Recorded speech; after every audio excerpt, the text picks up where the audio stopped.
everyone, welcome to After Class with Ballet for All, a podcast by two passionate adult ballerinas about all things adult ballet related. and some random thoughts in between. We're so glad you're here. So grab your water bottle Or a cup of coffee. and join us for a quick chat after class.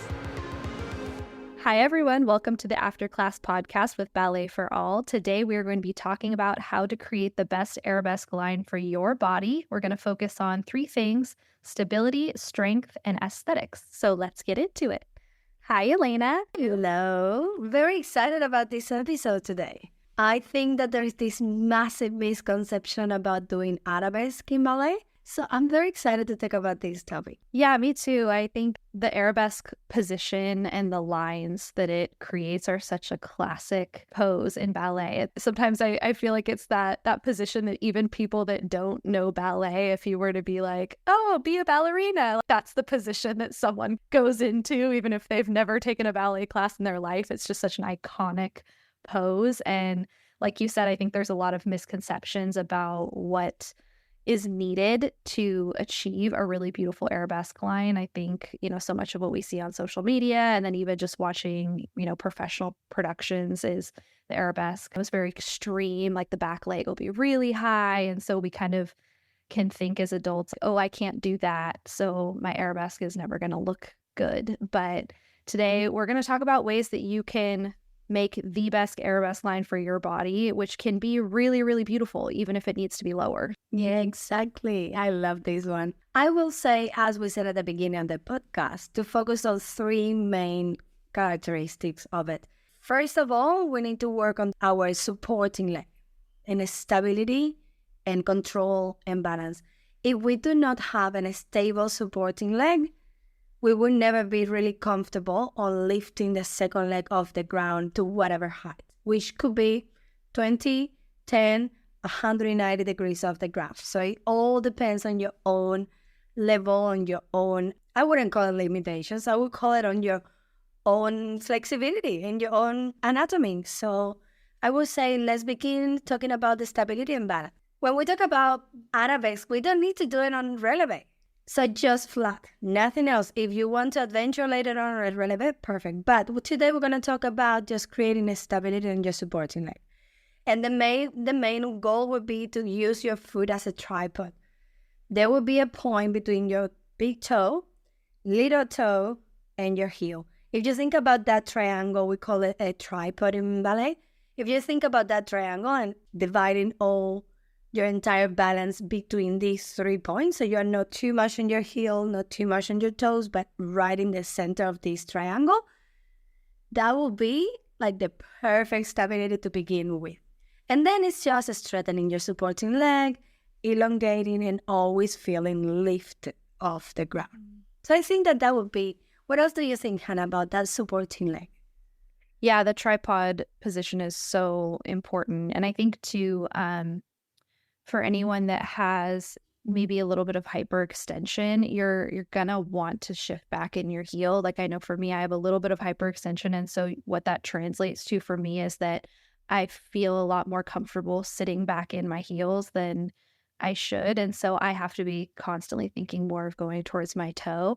You might have the opposite problem where you're too much on your toes and you need to put a little bit more back in your heel, but just that picture of the tripod I think is so helpful for creating the stability and the feeling of being really rooted on the floor. I think also too, part of stability, and I know we've talked about this in my private lessons, is lifting up your arch, because if you're someone who tends to roll in towards your arch and kind of want to collapse in like that, you're going to lose a lot of stability by not being pulled up all the way in your arch. So I think that's another really important part of that stability piece. Definitely. So after all the confidence you gain with a good supporting leg, great stability and balance, you need to have a strength to maintain that at least for a few seconds. And I will say there is so much more we can talk about strength for an arabesque, from the hips to the backs to the supporting leg and calves. But if you focus on back and glutes strength, just a little bit, now and then you do a little bit of a back exercises for strengthening, and then glutes, which will add, just immediately thinking of glutes, they are directly connected to your hips flexors. So that would be just about perfect for you to begin with developing a strength for your arabesque. Yeah, I think it's so important to talk about glutes when talking about getting a strong arabesque, because I think when we think of arabesque or we just look at an arabesque, we tend to think about the work that's taking place in our backs and in our low backs. But really, if you can shift even just your focus when you're lifting that leg to putting the work more in your glutes, I think it makes it a lot easier on your body as a whole. Like, yes, it's hard work for your glutes, but for me, I know I've mentioned I have lower back issues, which I think is fairly common in adult dancers. And so if that's you, especially really thinking about putting the work more so in your glutes anytime you're lifting your leg to the back, it's really going to take a lot of the pressure off of your low back. I was actually just talking to someone in my in-person class about this, because it's very sweet. She was actually complimenting me. She's like, "You have such a nice arabesque line." And I was actually really surprised by that, because I'm like, I know it's not that high, but it was nice to hear that it looked good. And I think it's because over the last few months, especially, I've really been trying to work on my glute strength and thinking about activating my glutes every time I'm lifting that leg. And I really do think it's made a difference. And one of the things I was telling her is that I had to really figure out a way to shift the work out of my low back, because doing arabesques was creating pain for me every time I was doing it. And I think it's because I was doing it incorrectly, essentially, because I was putting way too much of the focus into my low back, and I was making my low back do way too much work. And so arabesques were becoming painful. And after I would do them, I would feel like my back was acting up. If I did a class that we did multiple arabesques, I would really feel it. And so making that conscious effort to shift the work into my glutes, I think not only improved the way it looked aesthetically, but it actually has improved my own comfortability and safety, even in being able to do them, because I don't feel pain in my low back anymore. So all that to say, I think the glutes component is so important, and it's very often overlooked. Yeah, definitely. I was just researching a little bit, and this physio was talking about how much dancers we focus on that flexibility and hyperextension from everywhere, rather than activating the glutes, which are actually the muscles that will sustain and hold that position for a little bit longer. That is definitely the key, and I'm so glad, Hannah, that someone noticed, which I think that that's why topics like this one are so great, because it's not just me. Like, everybody like, oh my God, you've been doing ballet your entire life, so of course you make it look like easy, but it's true. Like, it worked, and someone else noticed on you. Like, you found that focus on that glute rather than just putting all the pressure on your lower back. And I think it really emphasizes the value of cross training, because in order to have strength in my glutes, to have a better arabesque, or in order to have increased core strength, to have a better arabesque, whatever it is that you need to increase your strength to be able to improve your arabesque, cross training is going to be such an important part of that. Like, I think so often as dancers, it's like we want to just work on dance things to improve our dancing. But when you are willing to introduce a level of cross training to things like glute work, core work, sometimes it's not as fun. I think as dancers, we tend to like the music and the choreography and just everything that comes with a dance class. But I think having the cross training component added in is such a great way to see payoff in things like an arabesque. So yeah, the strength part of this is so important. What about the third thing? The third thing would be the aesthetic part. That will be the pretty part that we're looking for. And I will begin by saying, and I keep telling this to all of my students, and it doesn't matter the height, but if your back leg is straight pointing down to the floor, your toes are having this straight line directly to the floor behind you, rather than having a line all the way to the diagonal and the horizon behind you, the line will look like short. It wouldn't be like sustained and lifted and elongated. So don't point straight down. Use your toes to point diagonal behind you, and that will give you more sense of elongation. Yeah, like that feeling of reaching with your toes rather than thinking of lifting it up from the ground. That feeling of reaching away from extending. And that feeling too, I am someone who chronically struggles with thinking that their leg is straight when it's behind them, when it's not. And that feeling of reaching is, I think, really what helps with that. I was going to talk about this later after I finish talking about the feeling and the position of the fingers and arms. But when we do Arabesque, at least the Cuban Ballet School explains the Arabesque as a line that goes between your toes. And you need to feel that your fingers, someone is pulling you through your fingers away right in front of you. And that same pulling away goes through your toes. So someone is pulling you forward and someone is pulling you backwards at the same time. So you feel like you're keeping extending and elongating. Like that's something that exists in ballet constantly, that contraposition of energy. Even when you do your demi-pliés, you are lifting at the same time, you're lowering, right? So you need to feel like you are lowering, someone is pulling you down at the same time, someone is pulling up. And that is the same with your Arabesque. So that's what you have to feel with that back leg.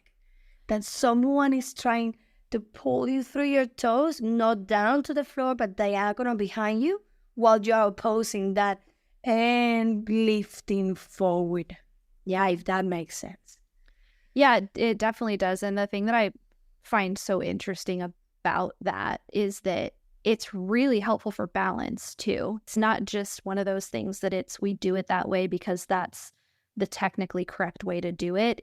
It also really helps with balance. Like I know my in-person classes, I know for RAD in different schools, the arms of your Arabesque are a little more squared off, but the other class that I take is a little more like Cicchetti style. And so the shoulder's a little more open to the arm is reaching back. And it's so interesting because sometimes our teacher will tell us when we're doing a penché in Arabesque, if you start to feel like you're wiggling, if you think about reaching that back arm, it actually it helps to stabilize you because you're not just tipping forward, because your weight's going forward. So you have to think of how to counterbalance it, and you counterbalance it by reaching in the opposite direction.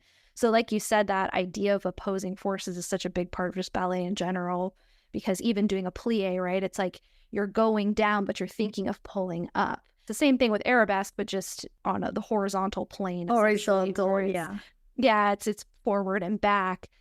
So you have to think of both things happening at once, because that's really how you maintain balance, is by countering it with the opposite part of your body, essentially.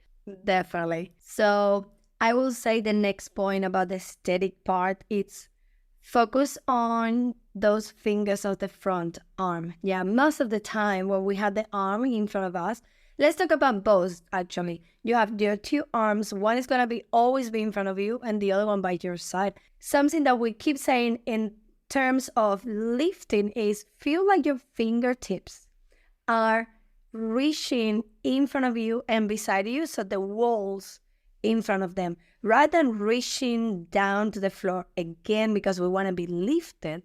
Think about having those fingertips right diagonal in front of you and right to the diagonal beside you. So don't let them drop. There is an energy that flows out of your fingertips. It's not just out of the fingers, but the fingertips. Imagine that they are touching, reaching directly in front of you to that wall. Thinking of that, it also gives you that finish line, the reaching up, lifting, elongating.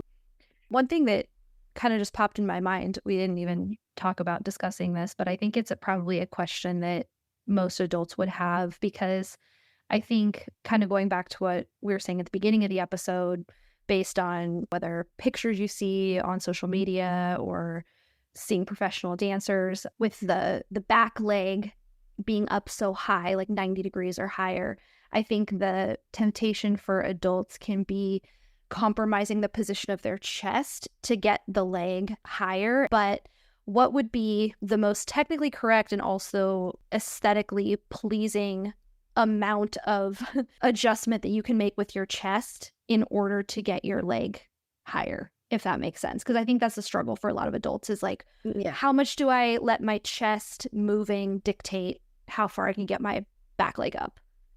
I will say, really, don't adjust your chest, because then you're just letting all that strength that you work for to just shift slightly forward, not being activated anymore. So just think about your proud chest.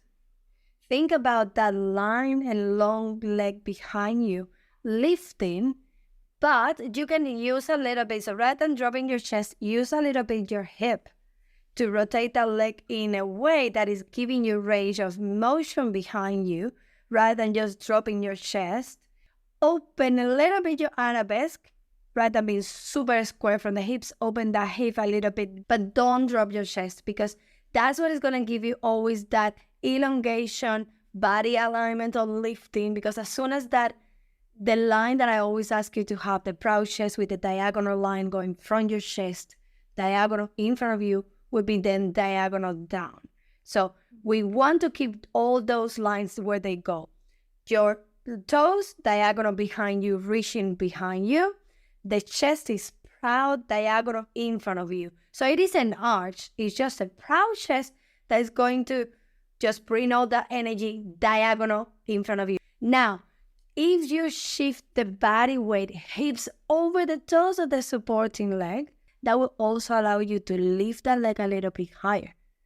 And I think it's interesting too, because one thing I've noticed both on myself and then just observing other adults in class is I think you can actually achieve a much prettier line and aesthetic sometimes by coming down a little bit and looking more comfortable in the position. I think sometimes in fighting for that height, we start to look strained and uncomfortable, and that visually translates, like people, whether it's just us looking at ourselves or someone else looking at ourselves, or a teacher, whoever, if you're performing the audience, you can see the strain. And I think sometimes lowering the leg and making it look more comfortable and more enjoyable to be in the position rather than looking like trying to get the leg up can actually really improve the look of it. So sometimes I think in ballet, it's like we're so programmed to just fight and struggle through because we're like, ballet is hard, everything is hard. But sometimes give yourself permission to back off a little bit and find a slightly more comfortable height where you can really focus on extending the line and fully straightening your leg and looking less strained in the position. Yeah. And again, these are all tips to make you feel comfortable and confident on lovely arabesque. I think that there is so much in ballet that we can actually modify. And I wish everyone who is listening to this podcast could understand how difficult is that for me. I come from a very old school, very old traditional ballet school where they use lighters behind my leg so I could reach higher and higher, where they had needles. He was like, if you lower your leg, I'm going to poke you with a needle. So trust me, I've been working on this for a long time. Yeah, we're not about psychological or physical abuse on this podcast. So we're going to give you the healthy ways, mentally and physically, to achieve your goals, not by tormenting you like old school ballet teachers. It's so hard for me. Like, how do I battle against what I have been told my entire life? How do I teach the opposite? Like, how do I teach you to enjoy an arabesque? It's so true, though. I think, I mean, we should honestly just do a whole podcast episode about this, because a book I'm reading right now, the author's referencing some things in her training that were just so unhealthy. And I think it's got to be such a struggle as someone who grew up in that system. It's almost like deprogramming yourself from these teaching styles that are really kind of toxic. But like it was so ingrained in you that this is the way you learn, and like this is the only way to achieve your goals. Work through injuries and have the teachers yelling at you and telling you you're fat. I feel like there's a whole generation of teachers now that are becoming the new generation of teachers that are having to deprogram themselves. Yeah, we have kind of to unlearn what we learned. It's been so hard for me, and I don't have it all figured out yet with adults, and I learned so much, and I love all of my private lessons are so interesting. I have so many different age students, and all of you have different questions. And for me as a teacher, that is the fun part of teaching. You get to ask me questions that to me might not be, I haven't thought about those questions like, oh, wow, that's right. That actually looks natural, or to me makes a lot of sense because with my 20 plus years background on ballet. But All of you, my students just make the best questions ever, and I love it. And I'm like, oh my God, I'm learning with this question because I learned to explain in different ways. It's learning constantly, and I love it. Well, was there anything else for arabesques, or should we bring this one to a close? I think that if you all work in a little bit of simple stability and control for your supporting leg, create a little bit of a strength routine for glutes and back. And then you just focus on elongating and reaching for the aesthetic part and smile, you will have the best arabesque. We really hope this was helpful and practical because I think arabesque is, like we were saying at the beginning, it's such a classic ballet position. And my hope for any adult dancer is that it can be something that you can see yourself do it in the mirror and just have a moment where you're really happy with how it looks and you're enjoying it because you're getting to see ballet on your own body, whatever that looks like. Exactly. And, if whether it's a high leg, a low leg, whatever, you can make it beautiful in the body that you're in. I really believe that. I can't wait to see all of your arabesque. If any of you are brave enough or just want to share your arabesque on your Instagrams and your social media, just tag me or Hannah. We would love to see. That'd be so fun. Yeah, post your arabesque and tag us. We would love to see your arabesque. Definitely. So, thank you guys so much for listening to this episode, and we will see you on the next one. See ya. Thank you for listening to After Class with Ballet for All. Join the community on YouTube and Instagram, or come dance with us, our weekly Zoom classes for adult ballerinas like you. Links included in the episode description. Special thank you to our sponsors. See you next time after class. Podcast produced by Mission Bridge Media.